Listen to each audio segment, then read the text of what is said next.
মনে পড়ে হাজবেন্ডের কথা। আমার যে ক্যান্সার, আমি কিভাবে বাঁচবো, কিভাবে ট্রিটমেন্ট করবো, না কিচ্ছু না। তখন ওই রাতটা আমার মেয়ে আমার কাছেই থাকে। রাত্রেবেলা দুজন কথা বলি, কথা বলে মানে সারা রাত শুধু কথাই বলি, ঘুম আর আসি না। ঘুম এসে কথা বলি, কথা বলে সকালবেলা উঠে ওর বাসায় চলে যায়। আমি ওই সকালবেলা থেকে তখন থেকে আমি কি করব, কিভাবে ডাক্তারের কাছে যাব, এখন তো কোনো ডাক্তারও নাই।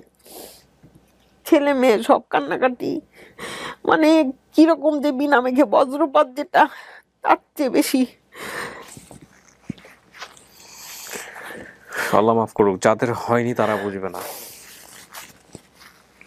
কার সাথে কথা বলবো, কি করব কি না করব কিচ্ছুই বুঝতে পারতেছি না। প্রতিদিনই জানতাম যে আমি সকালেই মারা যাব, সকালে জানতাম রাত্রে মারা যাবো। কিভাবে যে দিন গেছে আর কিভাবে যে রাত গেছে এটা ভাষায় প্রকাশ করার মতো না। শুধু ক্যালেন্ডারের দিকে তাকায় থাকতাম। কামরুন নাহার। কোনো ডাকনাম আছে? ডাকনাম এলিস। এলিস। বয়স কত এখন আনুমানিক? বয়স 53। জন্ম জেলা কোথায়? সিরাজগঞ্জ। সিরাজগঞ্জ এনায়েতপুর। ওকে, শুরু করেন আপনি। আমার বাবা যুদ্ধের সময় কি করতে জানেন?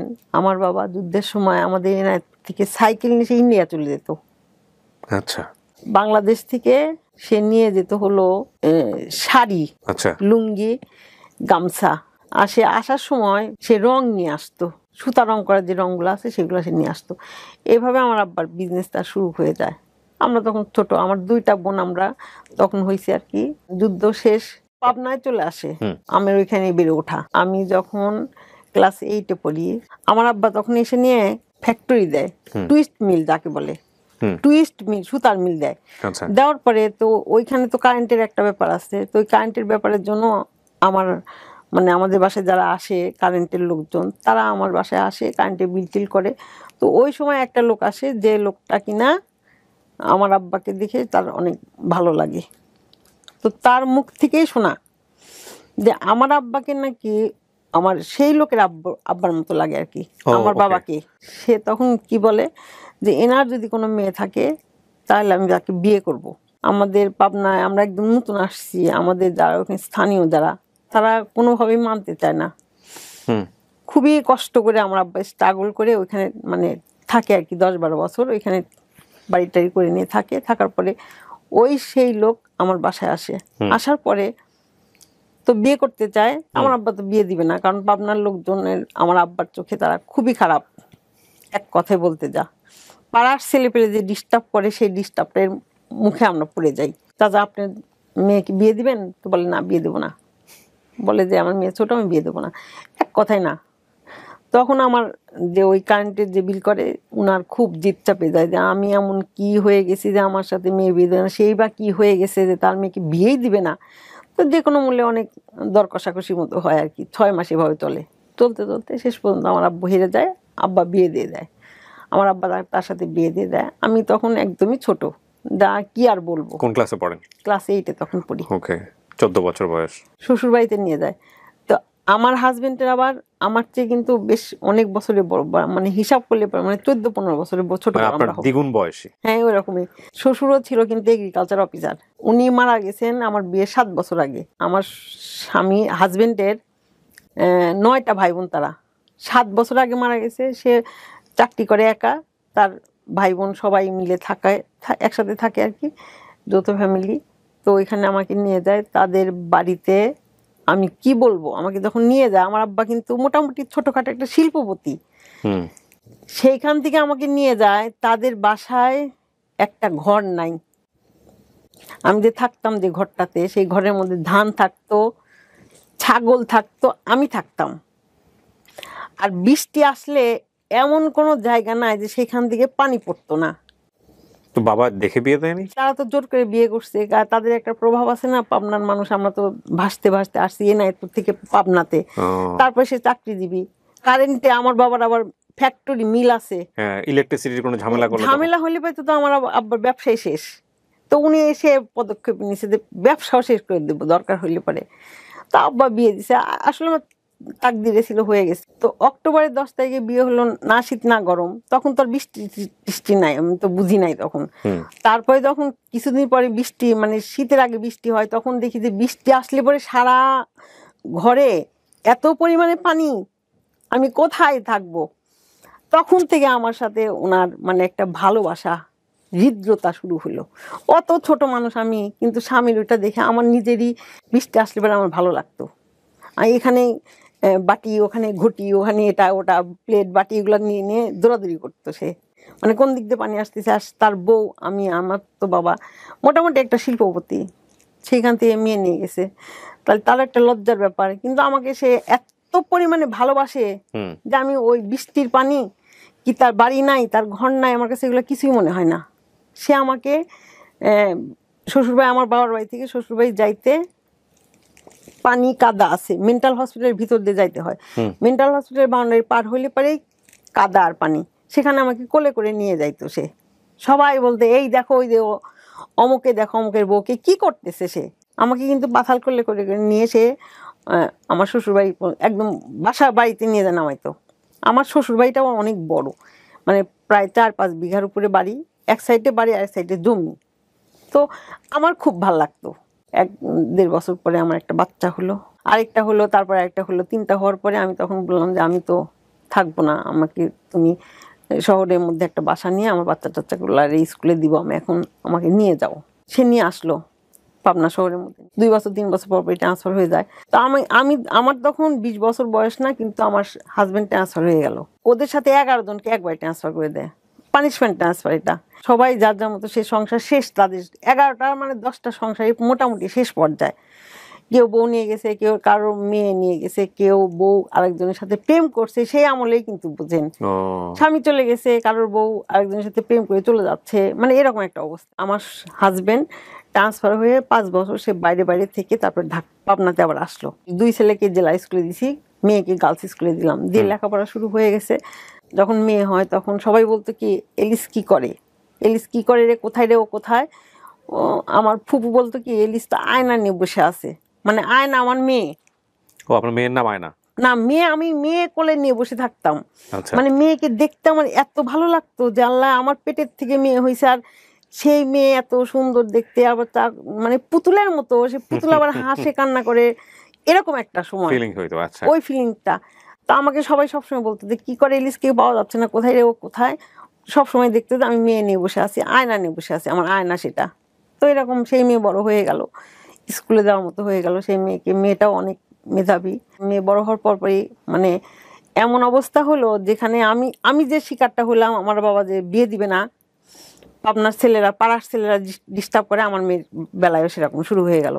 আমার মেয়ের সাথে আমার এত বন্ধুত্ব, আমার হাজবেন্ডের সাথেও তার এত বন্ধুত্ব যে কোনো ছেলে কোনো কথা বললে পারে বাবাকে যায় বলে, আব্বু আজকে এই ছেলেটাই কথা বলছে, কি করি বলো তো। আমার হাজবেন্ড চাকরি করতো, বাজার করতো, এটুকুই তার শেষ। আর বাচ্চা কাচ্চা লেখাপড়া করানোর দায়িত্ব আমার। আমি মেয়ে বিয়ে দিব, সে বিয়ে দিবে না। মেয়ে এত বৃষ্টির মতো বিয়ে আসে, মেয়েকে রাখাই মুশকিল, সেই মেয়েকে সে বিয়ে দিবে না। কিন্তু আমি ভাবলাম যে আচ্ছা ঠিক আছে, বিয়ে দিব না, বিয়ে না দিয়ে করবোটা কি। আমার তো অনেক ছোটবেলা থেকে ইচ্ছা ছিল যে মেয়েটাকে অনার্সে ভর্তি করে দিয়ে বিয়ে দিব। তো ওনার ইচ্ছা ছিল যে আমি বিয়ে দেবো না।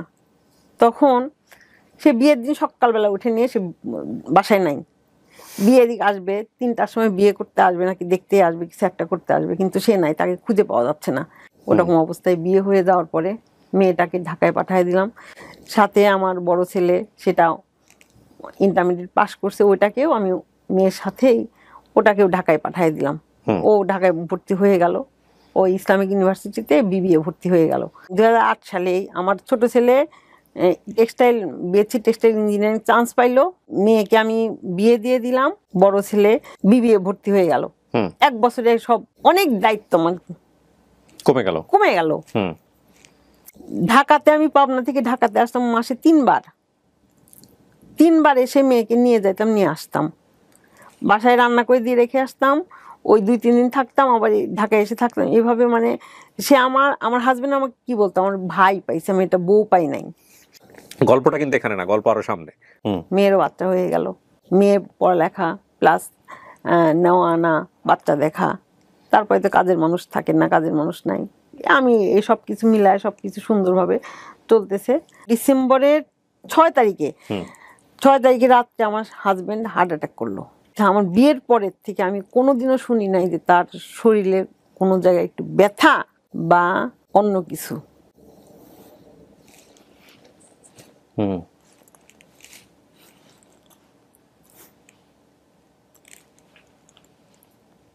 তারপরে হার্ট অ্যাটাকের দিনও সে একটা পেপার কাটিং নিয়ে এসে সে শোনাচ্ছিল আমাকে পড়ে। আমি আর আমার ছেলে, ছোট ছেলেটা শুনতেছিলাম। বলে বাবা শোনো, এই দেখো একটা পেপার নিয়ে আসছি, হার্ট অ্যাটাক হলে কেমন হয় শোনো তুমি। আমি আর আমার ছেলে পাশে দাঁড়িয়ে শুনতেছিলাম ওর কথাগুলা। ওই দিনকে রাত্রেবেলা তার হার্ট অ্যাটাক হলো, সে কিছুই বুঝতে পারলো না। আমাকে ডাকলো, এলিস শোনো আমার তো বুকের মধ্যে ব্যথা। আমি দৌড়ে এসে একটা গ্যাসের ওষুধ দিলাম, খেয়ে নিয়ে বললো যে কমেনি। তো তো আমি বার্নালকে ফোন দিই। বার্নাল মানে হসপিটালে আমার হাজবেন্ডের ফ্রেন্ড। বললো যে আমি তো চলে আসছি হসপিটালে, তুই চলে আসি আমি দেখি। আমি দেখলাম দিব্যি সে গোসল করলো, তারপরে শীতের কাপড় চোপড় পরে সুন্দরভাবে সে জুতা টুতা পরে বের হয়ে আসলো। তার কিন্তু হার্ট অ্যাটাক হয়েছে নাকি রাত্রেবেলায়। তো আসলো, আসার পরে আমি রান্না টান্না করে নিছি। তখন আমাকে ফোন দিয়ে বানাল বলল ভাবি আপনি কোথায়? আমি বললাম তো পাবনাতেই। বলে দোস্ত তো হার্ট অ্যাটাক হয়ে গেছে। আমি বলি কি বলেন আপনি? উনি না একদম সুস্থ মানুষ, হাঁটতে হাঁটতে হসপিটালে গেল। বলে ও তো বোঝে নাই, ও তো আসলে মানুষ না, ও তো অন্য কিছু, সেই জন্য বুঝতেই পারে নাই। তো আপনি আসেন। আমি অমনি সঙ্গে সঙ্গে আমার ছোটো ছেলেকে নিয়ে বের হয়ে আসলাম বাসার থেকে। 8:30টার দিকে, সকাল 8:30টার দিকে বের হয়ে এসে নিয়ে দেখলাম যে ও বসে আছে, কিন্তু একদম নর্মাল মানুষের মতো একদম বসে আছে, আমার সাথে কথা বলতেছে। অফিস থেকে সবাই গেল, হরতাল, জামাতের হরতাল, কোনো গাড়ি টাড়ি কিচ্ছু পাওয়া যাচ্ছিল না। পরে আঞ্জুমানের যে অ্যাম্বুলেন্স আছে ওই অ্যাম্বুলেন্সে করে আমি ঢাকাতে নিয়ে আসলাম, কার্ডিওতে নিয়ে আসলাম। নিয়ে আসার পরে যেদিন নিয়ে আসলাম সেদিনকাই ওনাকে ট্রিটমেন্ট করলো, করার পরে বাস রাত থেকে পরের দিন সকালবেলা একটা পেন বেডে দিল। পেন বেডে দেওয়ার পরে রাত নয় হতে হতে তার শেষ মারা গেল। শুধু একটা কথাই বলতেছিল যে আমি আমি আমি সুস্থ হয়ে গেলে এলিস আমি আর কখনো নিজের উপরে প্রেশার দিব না। অনেক প্রেশার দিছি নিজের জীবনকে, যেটা করার না সেটাও করছি, যেটা করার সেটাও করেছি।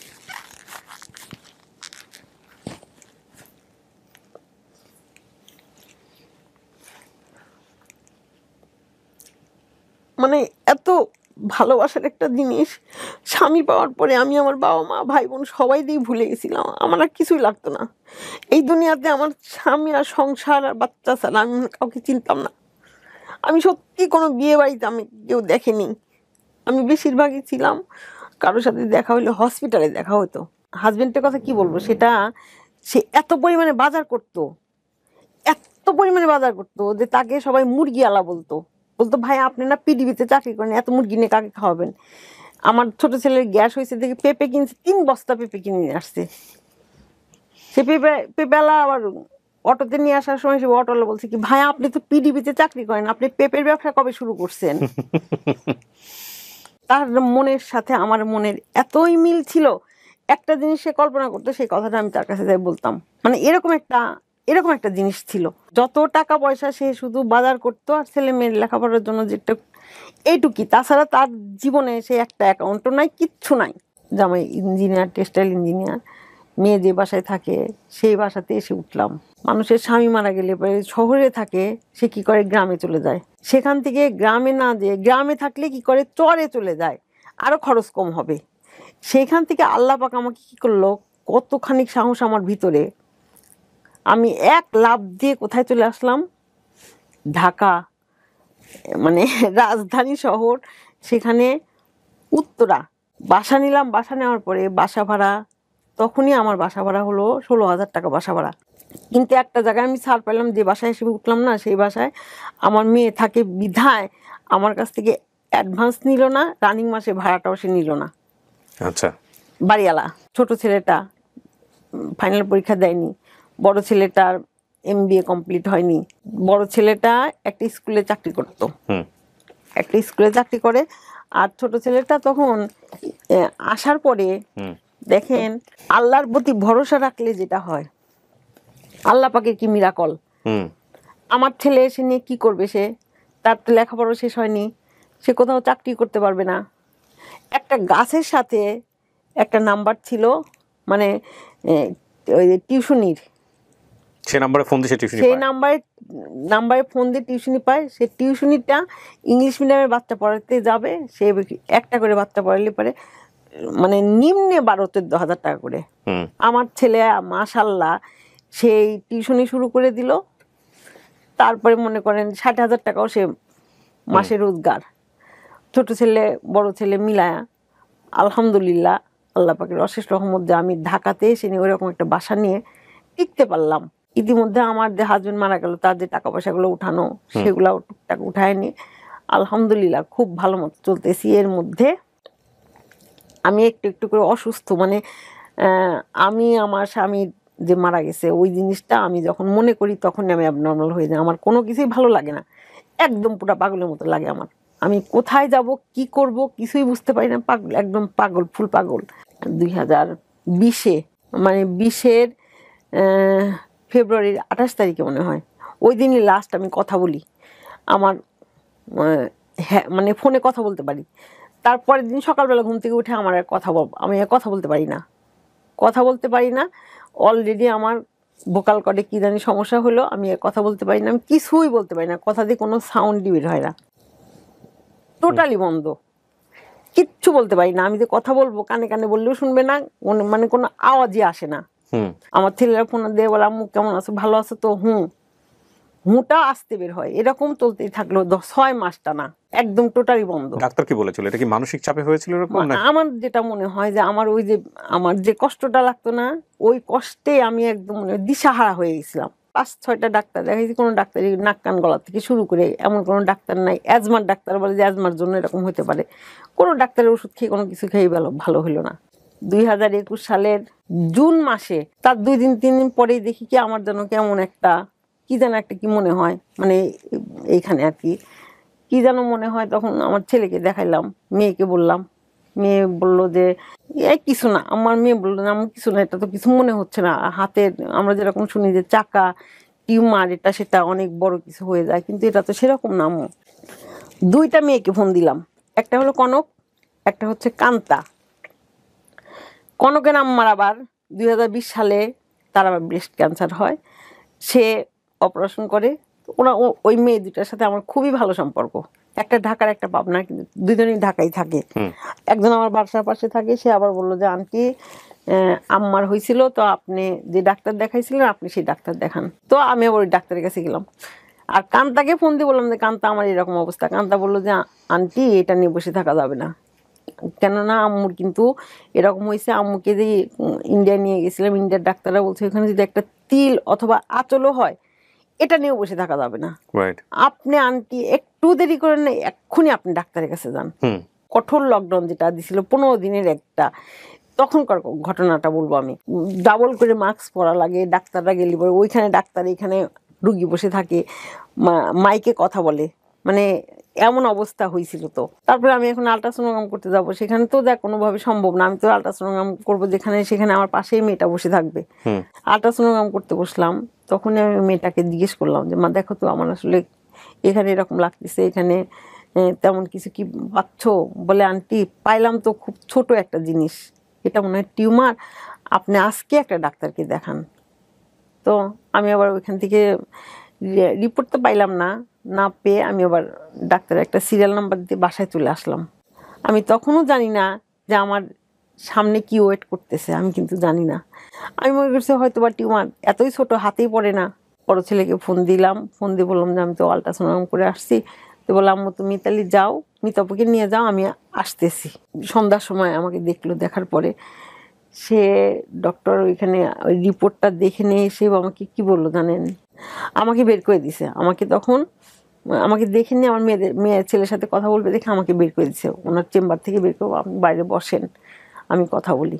আমাকে বের করে দিচ্ছে, দেওয়ার পরে আমি বাইরে হয়ে গেলাম। তখন ওই ছেলে মেয়ের সাথে কথা বলতেছে যে এটা তো ক্যান্সার হয়ে গেছে ওনার, তো ক্যান্সার তো ক্যান্সারই, এটা এত ট্রিপল নেগেটিভ, মানে আমরা মনে করি যে ব্রেস্ট ক্যান্সারের একদম ভয়ানক ক্যান্সার। এটা হলে পরে খুব মানে ঘন্টায় লক্ষ লক্ষ সেল ভালো সেলগুলারে ড্যামেজ করে দেয়, মানে এত দ্রুত ছড়ায় যায়, লিভারে ছড়ায় প্লাস ব্রেনে যায়। মাই গুডনেস, এত ভয়াবহ ক্যান্সার এটা। হুম, তো এটা শুনে আমার ছেলে মেয়ে তো আমি ওরা রিপোর্টটা ওরা শুনে কোন ডাক্তার দেখাবো, কার কাছে কি করব, বায়োপসি করতে হবে, হুম, এই একটা সময় ধরে দিল যে এই কয়দিনের মধ্যে আপনার দেখায় এই ডাক্তারের কাছে আবার আসেন আপনি। উনি বলছে যে এই রিপোর্টগুলো নিয়ে আপনি আবার ঘুরে আসেন, এই কথা বলে দিল। ওরা বের হয়ে আসেনি, দেখি ওদের টুক টুক একদম কান্নাকাটি। তো কি হয়েছে আমার, বলে আম্মু তোমার ক্যান্সার। এসে বলে দিল?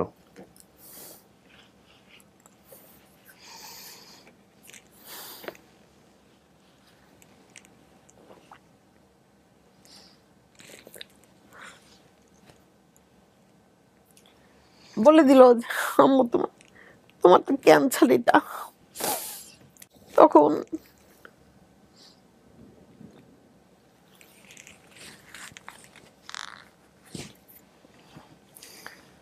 তখন ওই রাতটা আমার মেয়ে আমার কাছেই থাকে।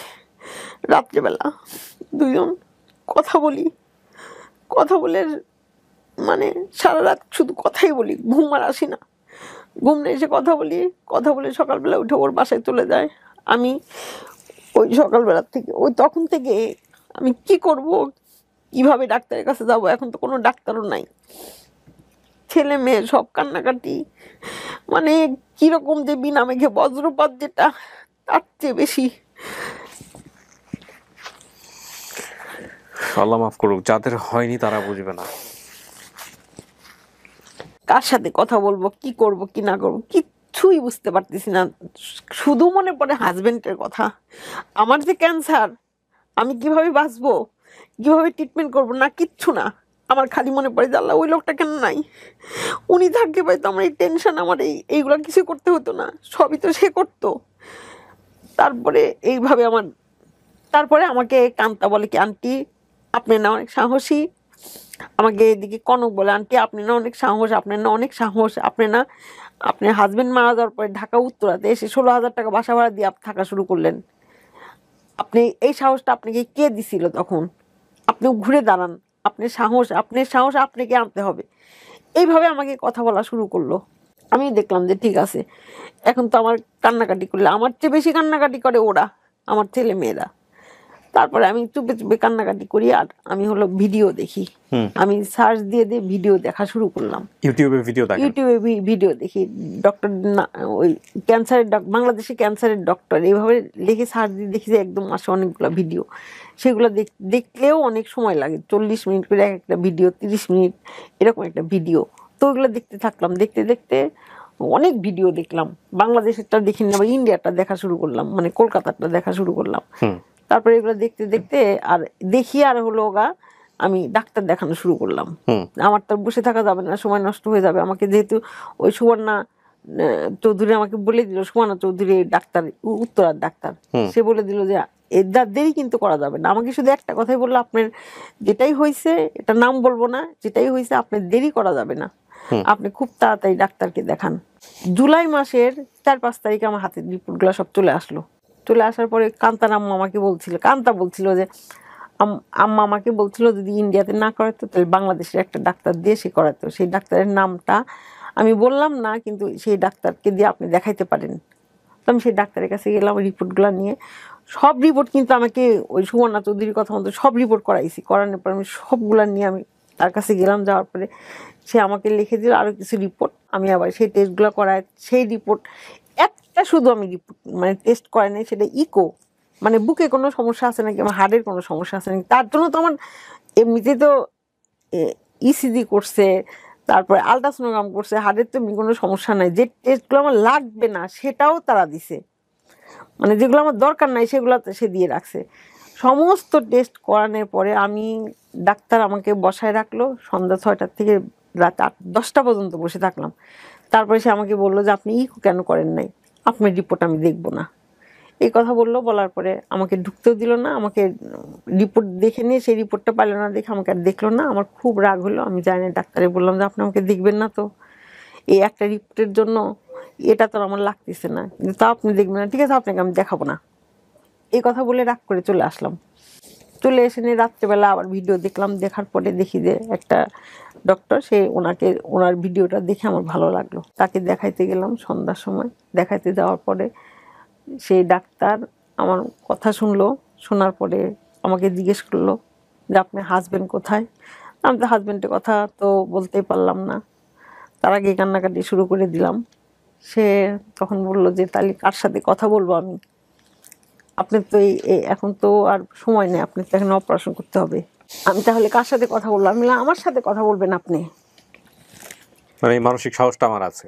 হ্যাঁ, আমার তো মানুষ, আমি আমার সাথে কথা বলেন, কারণ ওরা আমার ছেলে মেয়ে, ওরা আমার পরেই ছেড়ে দিছে যে আম্মু তুমি যে ডাক্তারের কাছে যাবা, তুমি যা করবা সব কিছুই, তুমি যেটা করবা আমরাও সেটা করবো, সেখানেই তোমাকে নিয়ে যাব, তুমি শুধু বলো কার কাছ থেকে করাবা। তখন ওই ডাক্তার আমাকে বললো যে মা আপনি তো 99% কাজ করে আসছেন, আপনি তো আর কিচ্ছু করা বাদ নাই, শুধু একটা টেস্ট করবেন, সেটা কোভিড-19 আছে কিনা। অপারেশন করবো, কালকে আপনার অপারেশন করতে হবে বাংলাদেশে। আমি তো ওই যে ভিডিও দেখে দেখে না আমি মানে এত শক্ত হয়ে গেছি, আল্লাহ পাক আমাকে এত সাহস দিছে যে আমার কিছু মনেই হচ্ছে না। রাত্রেবেলা আসলাম, এসে নিয়ে সবার সাথে কথাবার্তা বললাম, বলে নিয়ে রান্না করলাম, মাংস রান্না করলাম, খিচুড়ি রান্না করলাম, রান্না করে সবাই মিলে একসাথে বসে খেলাম। খাওয়া দাওয়া করে নিয়ে পরের দিন সকালবেলা গোসল টোসল করলাম, যে অপারেশন করলে পাই তো আবার কয়দিন থাকতে হবে এটা তো জানি না। হয়তো ভাবলাম যে মরে যদি যাই, এটাও মনের মধ্যে বলতেছে যে মরে যদি যাই। 4টার দিকে আমাকে অপারেশন করালো। 3 ছেলে মেয়ে আমার সাথে আছে, আমার জ্ঞান ফিরছে কিনা এটার জন্য ওদেরকে আবার একটা পিপি কিনছে। ওরা পিপি কিনে, একটা পিপি কিনে 3 ভাই বোন পড়ছে, 3বার 3জন যায় দেখে আসছে। একসাথে 11টা রুগী রাখে। আচ্ছা, অনেক বড় একটা রুম থাকে, সেই রুমের ভিতরে অবজারভেশনের রুগীগুলা 11টা সিট আছে, 11টা রুগী রাখে। তো আমি ছিলাম 9 নাম্বার রুগী। 1টার দিকে অনেক চিল্লাচিল্লি, টানা হেঁচড়া শুরু হয়ে গেছে, আমাকেও টানাটানি করতেছে, আমাকে উঠায় নিয়ে ওই হুইল চেয়ারে বসাবে। আমি বলছি কেন আমাকে হুইল চেয়ারে বসাচ্ছেন কেন? আমাকে তো বলছে সকাল এখন কয়টা বাজে, বলে এখন রাত 1টা না 1:30 কয়টা বাজে এরকম। আমাকে নিয়ে টানাটানি শুরু হয়েছে, আমি তো যাবো না। আমি বলছি আমি তো কৃষ্ণারূপা ডক্টরের আমি পেশেন্ট, ওনাকে ফোন দিলে তারপর আমি সিট থেকে উঠবো, নাহলে আমি উঠবো না। বললাম আপনি যেতেই হবে, আপনি এক্ষুনি যেতে হবে, আমাকে নিয়ে যাবেন কোথায়? আমার তো বেড টেড কিছু নাই, আমি যেখানে উঠছি সে বলে না আপনাকে ওয়ার্ডে নিয়ে যাবো, যেখানে আপনি উঠছিলেন সেখানে আপনাকে নিয়ে যাব। ওইখানে নাকি মানে অপারেশনের পরে নাকি তারা একটা রুগী পাইছে, সেখানে একজন করোনা পজিটিভ। যে কারণে সাসপেক্ট করতেছে যে সবারই হয়ে যাওয়ার সম্ভাবনা আছে। সবারই হয়ে যাওয়ার সম্ভাবনা। এত করে চিৎকার, ব্যথায়, কষ্টে, কান্নাকাটি, সবাই এতগুলার মানুষ যদি একসাথে কান্নাকাটি করে কেমন একটা অবস্থা। অপারেশন শেষ আমার, তখন থেকে শুরু হলো আমার ক্যান্সারের পরে যে ট্রিটমেন্ট। ক্যান্সার হলে তাকে কেমো নিতেই হবে। বায়োপসি করলো আমাকে, 3 দিন রাখার পরে বায়োপসির রেজাল্টটা আসলো। আমার এমনই একটা ভয়ঙ্কর ক্যান্সার, এখানে রেডিও, কেমো সবই নিতে হবে। এখান থেকে আমার কোনো নিস্তার নাই। এর আগে তো আমি অনেকগুলো ভিডিও দেখে ফেলছি যে কেমো আসলে ক্যান্সারের রুগী মারা যায় না, রুগী মারা যায় কেমোতে। মানে কেমোর যে একটা যে শরীরের মধ্যে যে একটা ধকল, এই ধকলটা সামাল দিতে উঠতে পারে না। তো আমার 1 নম্বরের কথা, আমি কেমো নিব না। আমার ক্যান্সার হয়েছে, আমি ক্যান্সার কেটে ফেলে দিছি, আমার আর কোনো অসুবিধা নাই। তখন আমি আবার শুরু করলাম যে আমি কেমো নেব না, কেমো না নিয়ে আমি কিভাবে থাকবো, আমি কিভাবে বেঁচে থাকবো, এইটা আমার 1 নম্বরের কথা। এইভাবে আমি আবার শুরু করলাম ভিডিও দেখা, কেমোর ডাক্তার, অনকোলজিস্ট, আবার আমার সার্জারি যে করবে সেটাও তো অনকোলজিস্ট। মানে সাধারণ যে ডাক্তার, সেই ডাক্তার কিন্তু আমাকে অপারেশন করলে পারে সে বুঝতে পারবে না যে আমার ক্যান্সারটা কেটে একদম শেষ করে দিছে কিনা। বর্ডার লাইনের পাশ দিয়ে কাটলেই আমি সেভ। তো এটা আমার অনকোলজিস্টই লাগবে। আবার এখানে আবার কেমো নিব, সেই কেমোর জন্য আমার এখন ডাক্তার লাগবে, কোন ডাক্তারের কাছে আমি যাব?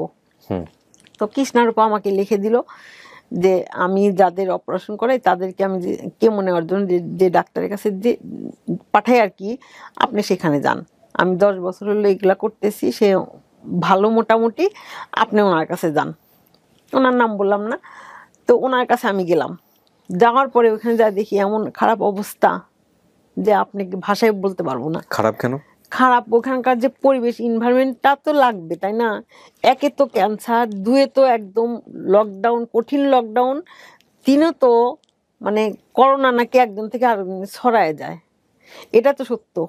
ওইখানে যাওয়ার পর দেখলাম যে এত খোলামেলা, এত অবস্থা খারাপ, এত মানে গায়ে গায়ে রুগী, যেখানে 3 ফিট দূরত্ব সেখানে 3 ফিট না, 3 আঙ্গুলও দূরত্ব না।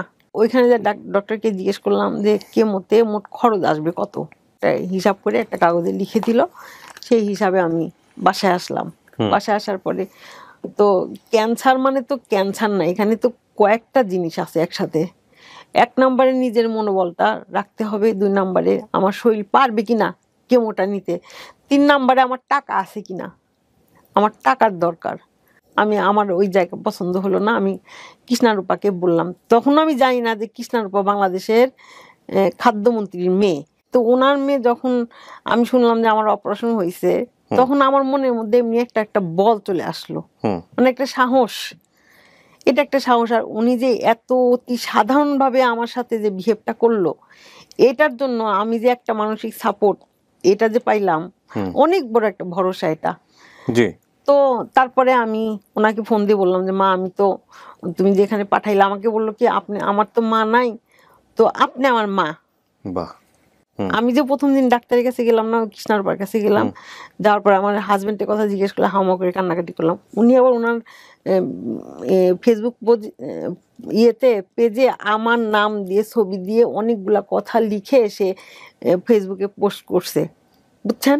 করার পরে সেটা আবার দেখছে সবাই, যে ওনার সাথে ছিল তারা দেখছে। দেখার পরে আমাকে ফোন দিয়ে বলছে, আন্টি আপনার কি হয়েছে, আপনি কি অসুস্থ?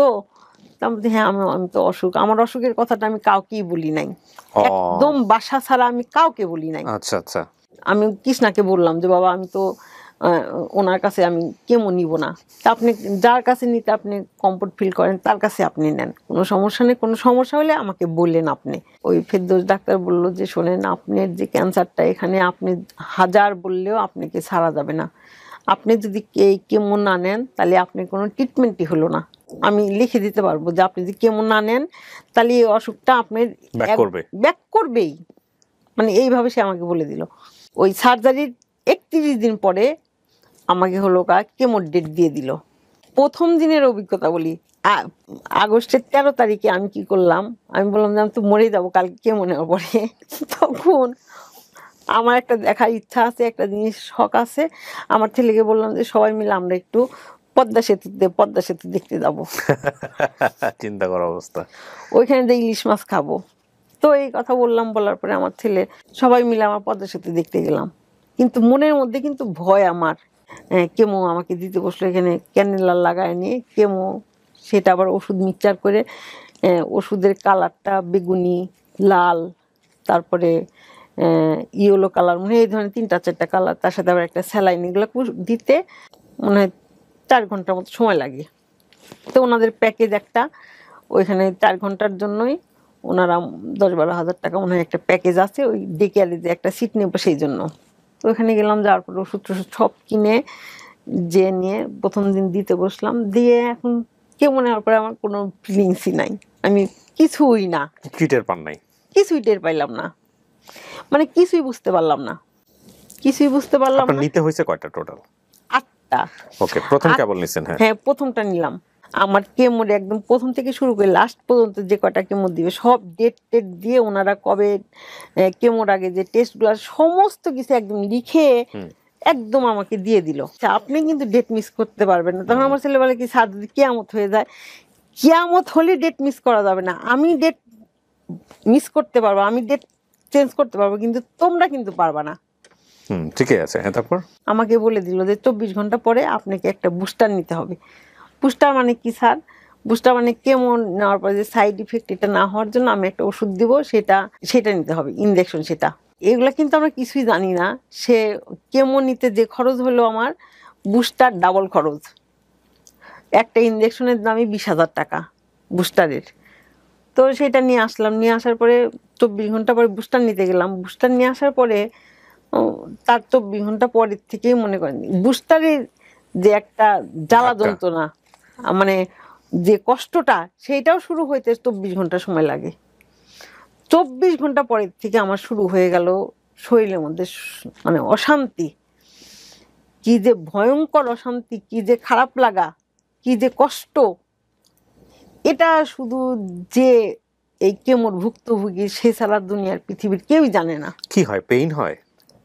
এটা আমি শুয়ে আছি, শুয়ে থাকতে পারবো না, আমি বসে আছি, বসে থাকতে পারবো না। অস্বস্তি, একটা অস্বস্তি। অস্বস্তি ভিতরে মনে হয় কি একটা ভূমিকম্প হয়ে যাচ্ছে। কতদিন চলে এরকম? এরকম যে 21 দিন পর পর নিতে হবে। ওই বুস্টার নেওয়ার পরে 24 ঘন্টা পরের থেকে আমার বাত থাকে হলো গা 19 দিন, মানে 19 দিন আমি 19 দিনের মধ্যে আমি অসুস্থ থাকতাম 15-16 দিন টানা। ওরে বাবা। তারপরে জানেন তখন লকডাউনের টাইমে আমার তখন কি হলো, আমার সাথে কেমন নেওয়া শুরু করছে নাকি, আমার জানা মতে আর কি 7 জন আমরা কেমন নেওয়া শুরু করলাম, মানে আমার আত্মীয় স্বজন, আমার না পরিচিত দিয়ে 7 জন মিলে শুরু করলাম কেমন নিতে। 6 জন মারা গেছে। তো মারা যাওয়ার খবরগুলোকে আমাকে দেয়নি, ওভাবে আমাকে কেউ বলতো না। কিন্তু আমি যে প্রতিদিনই জানতাম যে আমি সকালেই মারা যাব, সকালে জানতাম রাত্রে মারা যাব, এরকম একটা অবস্থা। দ্বিতীয় কেমন আগে আমাকে আবার কৃষ্ণারূপ আমাকে ডাকলো যে মা আপনি কেমন আছেন। ওর সাথে আমার মেসেঞ্জারে কথাবার্তা হয়, ফোন দিয়ে কথা হয়, আমার খোঁজ খবর সে নেয়। আমি ওনার সাথে ভালো, আমার সাথে মামা করে কথা বলে, এত ডাক্তার মানে মানসিক সাপোর্ট যেটা। আর ওই কেমো যেদিন আমি প্রথম নিতে যাই সেই দিনকা আমাকে এবারকের একটা মেয়ের সাথে দেখা হয়। সেই মেয়েটার নাম আশা। সে আশার মা মারা গেছে ক্যান্সারে, বোন মারা গেছে ক্যান্সারে 2015-তে, মা মারা গেছে 18-তে না 19-এ তার বোন মারা গেছে। তার আবার 20-এ ক্যান্সার ধরা পড়ছে। সে থাইল্যান্ডে, সিঙ্গাপুরে ট্রিটমেন্ট করে আসছে। ফলো আপ ট্রিটমেন্ট যেটা না, সেটার জন্য সে ওই ডাক্তারের কাছে গেছে, ওই ওর নাম কি ফেরদৌস সারিয়ার ডাক্তারের কাছে গেছে। সেই মেয়েটা কি করলো, ওই যে ও যে ট্রিটমেন্ট করে আসছে না, আমাকে প্রতিনিয়ত আন্টি আপনি কিন্তু এরকম লাগবে, আন্টি আপনি কিন্তু এটা করা যাবে না, আন্টি আপনি কিন্তু এটা করতে হবে, অভিজ্ঞতাগুলো শেয়ার করতো সব সময়। সে আমাকে ডাক্তারি কিন্তু আমাকে আমার কেমন লাগবে, কি হবে না হবে, এগুলো ও আমাকে প্রতিদিন বলতে থাকতো। প্রতিদিনই বলতো আন্টি আপনি ভয় পাবেন না, আপনি কিন্তু মারা যাবেন না, আপনি সাহস হারাবেন না, এভাবে ও বলতেই থাকতো। এটা খান, ওটা খান, এভাবে চলেন, এইগুলো আমাকে বলতো। আমার একটা একটা করতে করতে 4টা কেমো নেওয়া হয়ে গেল। কিন্তু আমাকে ডাক্তার কি বলছিল যে 4টা কেমো আপনার একই ওষুধ হবে, 5টা 6টা 7টা 8টা, এই বাকি 4টা কেমো এগুলো একটু ওষুধ বেশি। তার মানে আমি দিছিলাম বড় কেমোগুলা। আমার ভাষা এটা যে ছোট কেমো এগুলা 4টা ছোট কেমো আর 4টা বড় কেমো। আমার চুল উঠে গেল, চুল উঠে একদমই সবই শেষ। 2টার বেলায় আমার চুল উঠে একদম নাড়া হয়ে গেলাম। আর চেহারার তো কি অবস্থা সেটা তো ভাষায় প্রকাশ করার মতো না। আমার হাতে পায়ে একদম পুরা কালো হয়ে গেল, জিভটা পুরা আপনার গেঞ্জির কালার হয়ে গেল, আমি কিছুই খেতে পারতাম না। তারপরে এভাবে চলতে চলতে আমার 4টা কেমো শেষ হয়ে গেল। 5টার বেলায় কি হলো জানেন, আপনি আশ্চর্য হয়ে যাবেন যে 5টার বেলায় যাওয়ার পরে আমাকে যে ওষুধটা দেওয়ার কথা ছিল না, সেই ওষুধটা দিতে বসে সে কি করছে, আমার ও কেমোর আগের দিন মানে 3 দিন আগে আমাকে একটা টেস্ট করা হতো, আমার ব্লাডের উপাদানগুলো সব ঠিক আছে কি না। আমার ওই রিপোর্টটার উপরে আমাকে কেমো দিতে হবে।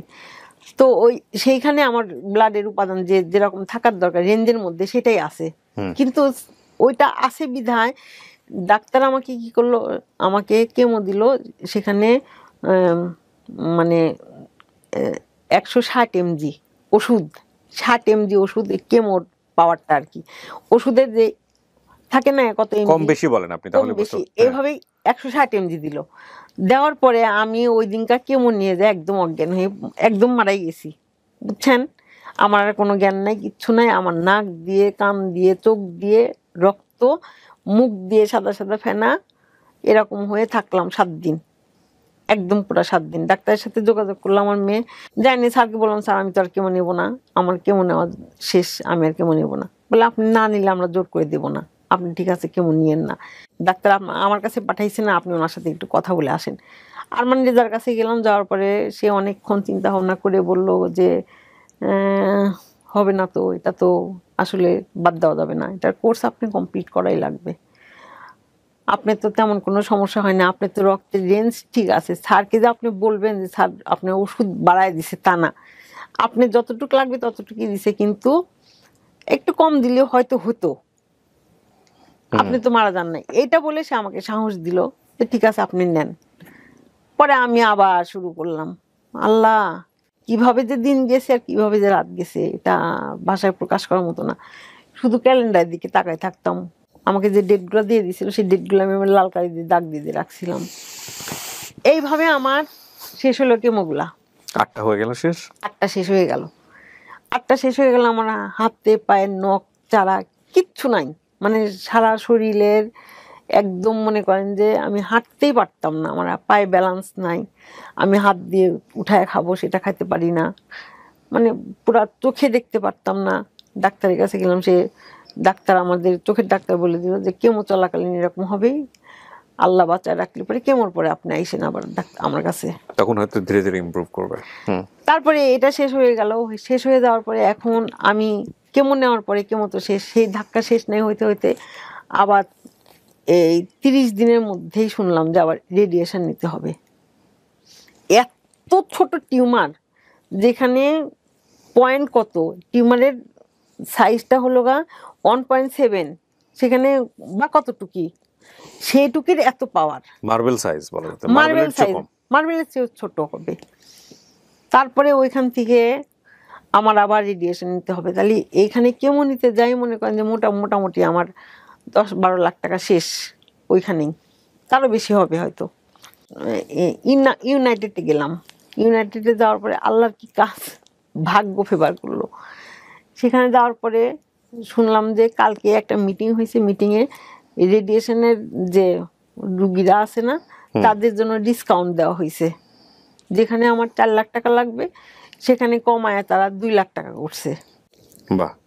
শুরু করার পরে যখন গেলাম রেডিয়েশন নিতে, তখন যে নিয়ে আমার তখন মনে করেন যে আমার যে কেমো, ক্যান্সার, এগুলো আমার কিছুই মনে হতো না। কারণ সেখানে যাই দেখি যে 7 বছরের বাচ্চা, 12 বছরের বাচ্চা, ক্লাস 7-এ পড়া বাচ্চা, মানে আমার চেয়ে বড়, আমার চেয়ে ছোট, এত মানুষ একসাথে বসে আছি, সবাই ওয়েটিংয়ে ডাকে, তারা একসাথে একজন করে ডাকে, 2টা হলো রেডিয়েশনের মেশিন, সেখান থেকে নিয়ে চলে আসে, সময় বেশি লাগে না, কিন্তু সবাই একসাথে বসায় রাখে। তো ওইখানে যাওয়ার পরে যখন দেখলাম যে এত ছোট বাচ্চা, তারা নাকি দুনিয়াতে আসছে, দুনিয়ার সম্বন্ধে তাদের আইডিয়া নাই, কিছুই জানে না।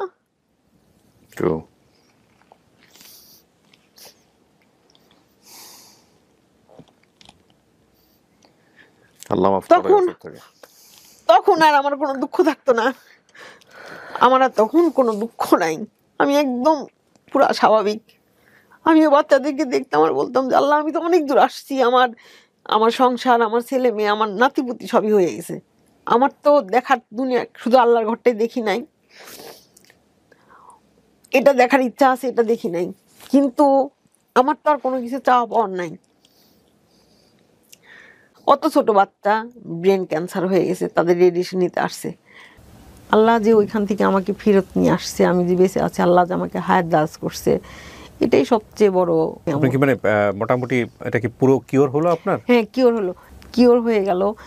আমি কৃষ্ণারূপার সাথে তো মাঝে মাঝে দেখা করি, যাই সেখানে, উনিও অনেক খুশি হয়। আমি ওনার বাসায় পর্যন্ত গেছি, একটা মন্ত্রীর বাসায় যাওয়া কিন্তু যেন তেন মানুষকে নিয়ে যায় না, এভাবে তার নিয়ে যায় না, সে আমাকে বাসায় যাইতে বললো, সে তার বাসায় গেলাম, তার মন্ত্রীর সাথে ছবি উঠলাম, কথাবার্তা সব কিছু আমার সাথে অন্যরকম একটা সম্পর্ক।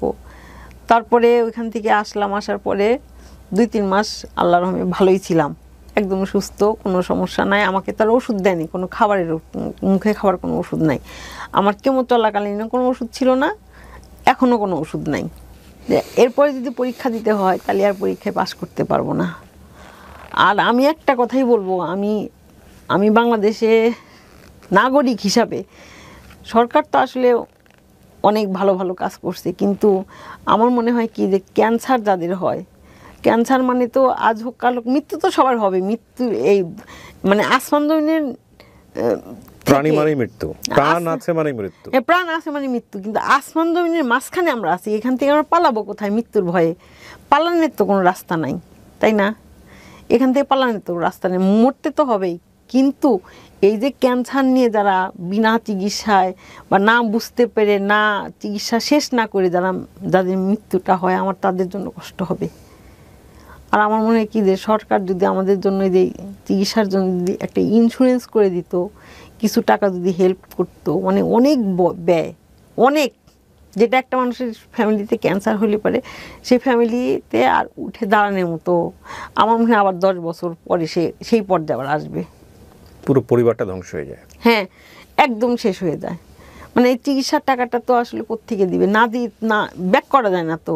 আর ডাক্তাররা তো আসলে ওইভাবে ছাড়েও না যে আমি যে ছেড়ে চলে আসব, না, সে তো ছাড়েও না। তো আপনার এই যে জার্নিটা ছিল প্রায় 1 বছর ধরে, 1-1.5 বছর ধরে আপনি যুদ্ধ করে চলেছেন, কি মনোবলে পারলেন শেষ পর্যন্ত? ছেলেরা যথেষ্ট, আল্লাহ রহমে মাশাল্লাহ, আসলেই ভালো। মেয়ের কথা কি বলবো, মেয়ে তো আমার যেদিন থেকে শুনছিলাম ক্যান্সার না, সেই দিন থেকে শুরু করে তার শরীর খারাপ বাদ দিয়ে সে 6 মাস টানা রোজা করছে। আল্লাহু আকবার।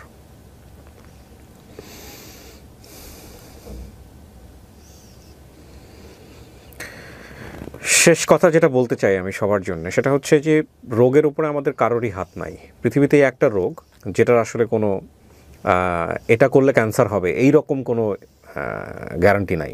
মানে আমি তো ডাক্তার না, আমি যতটুকু জেনেছি ততটুকুই বলছি। মানে আপনি এটা করলে এই ক্যান্সার হবে এরকম, হ্যাঁ বিভিন্ন বিষয় আছে যে এটা করলে ওটা ক্যান্সার হতে পারে, এটা করলে ওটা হতে পারে, কিন্তু সারা জীবন সুস্থভাবে জীবনযাপন করেও, হেলদি লাইফ লিড করেও অনেকের ক্যান্সার হয় এবং হয়তো অকালে পৃথিবী থেকে চলে যায়। যদিও অকাল শব্দটা ঠিক না, মৃত্যু তাকে হয়তো এভাবেই লিখে রেখেছিলেন আল্লাহ। কিন্তু এখানে দুটো বিষয় আছে।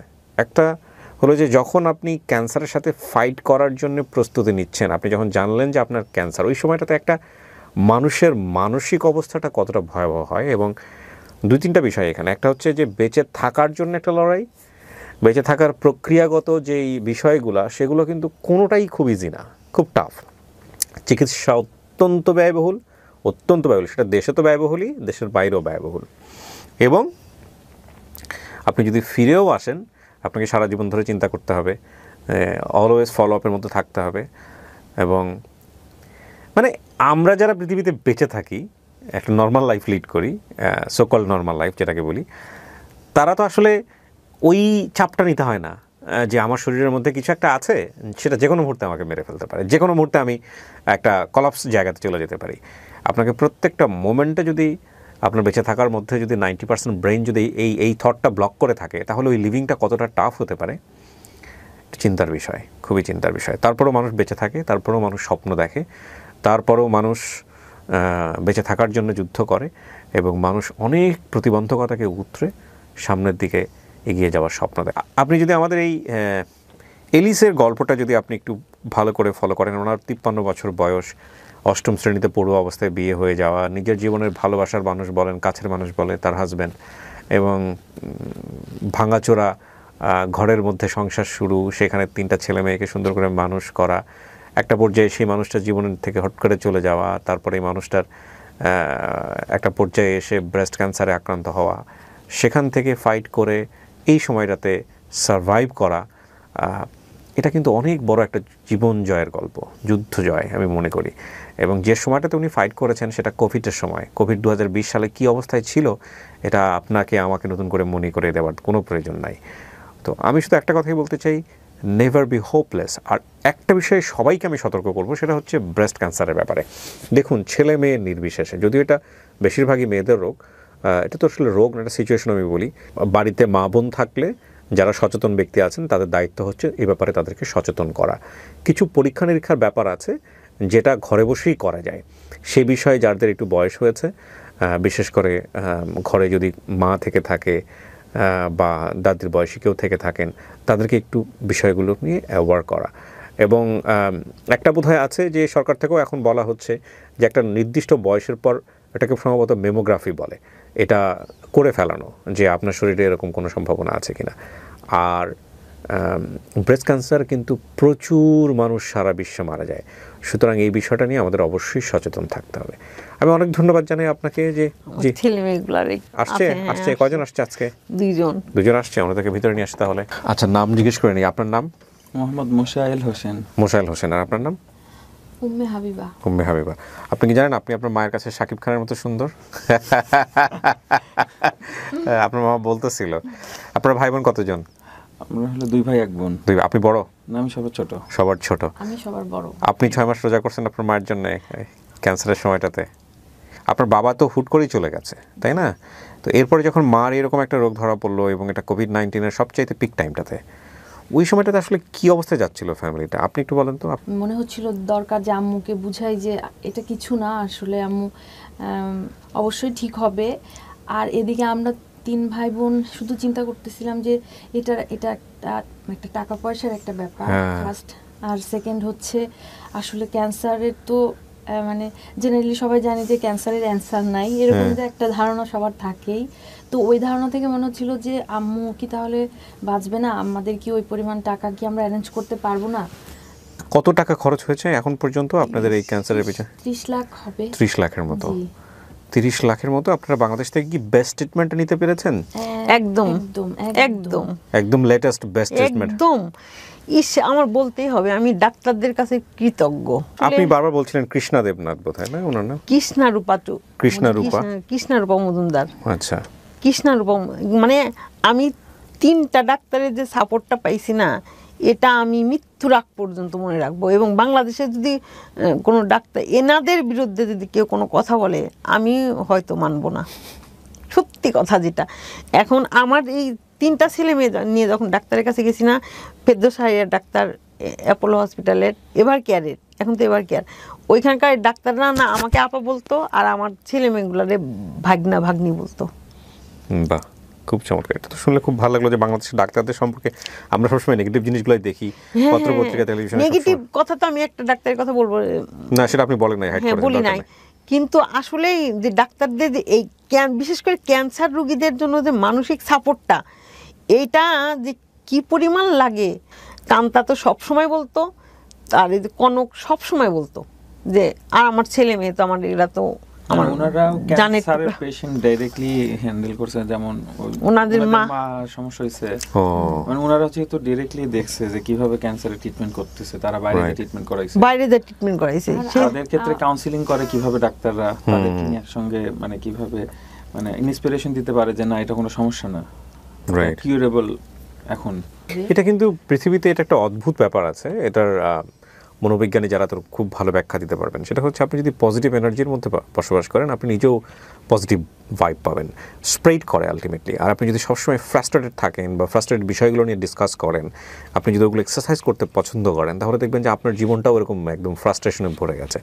সো এই জন্যে চেষ্টা করা উচিত যে বেস্ট কোম্পানিগুলো বের করা যায়, যে আমাকে গুড ভাইব দিতে পারে, যে আমাকে বেটার থট দিতে পারে, যে আমাকে ফাইট করার শক্তি দিতে পারে। সো এটা খুব গুরুত্বপূর্ণ সিলেকশনের জায়গাটাতে।